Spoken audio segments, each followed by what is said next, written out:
Dear esteemed Korean and Australian citizens, it is indeed my great honor to address you for the Republic of Korea's National Day video message in celebration of this very special day in this very difficult time.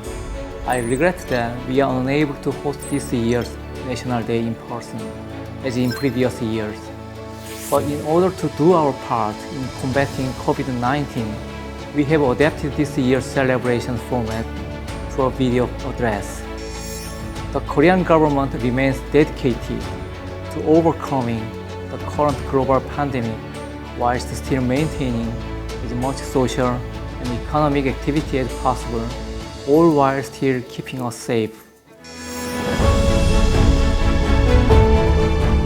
This pandemic has had a drastic and sadly tragic impact on the lives of the people around the world.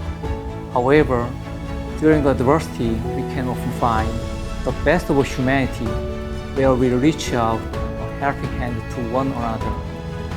In this spirit, both Australia and Korea have consolidated and expanded the scope of cooperation between our two countries in order to fight COVID pandemic.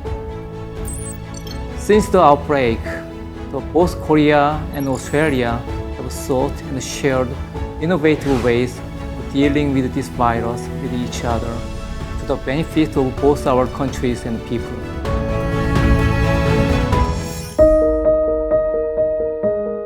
The ground for this mutual trust and admiration is found in the history that Korea and Australia share.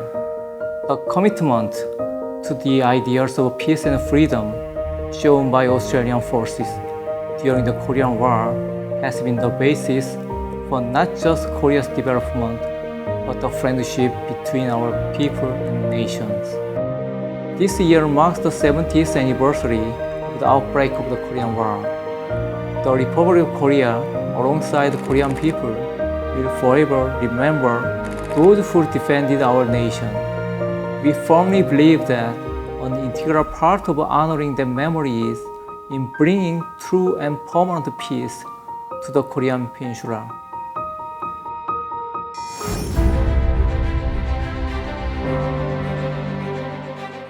Despite our geographic distance and the obstacles of a global pandemic, Australia and Korea remain enmeshed as indispensable trading partners and share political and strategic interests in promoting peace and prosperity in our region. Korea is Australia's fourth largest trading partner and plays an important role in the Australian economy.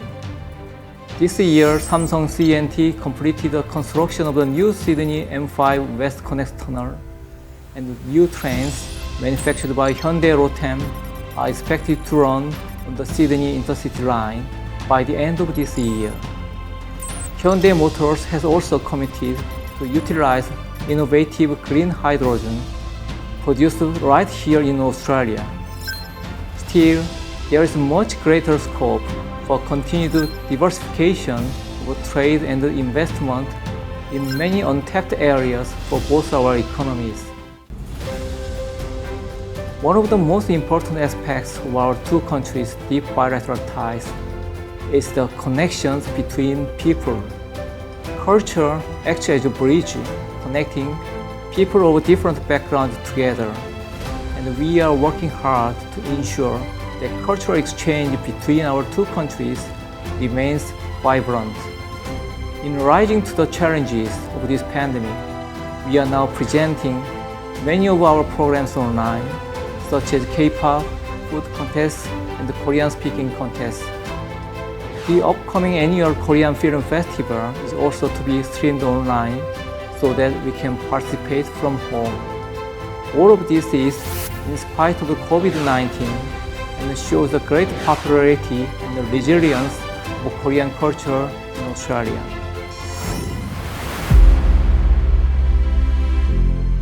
Next year will mark 60 years of diplomatic relations between Korea and Australia. A key part of that friendship is the bond that Korean community here in Australia has helped forge. Even during this pandemic, the Australian Korean community has shown great solidarity and compassion in helping those in need.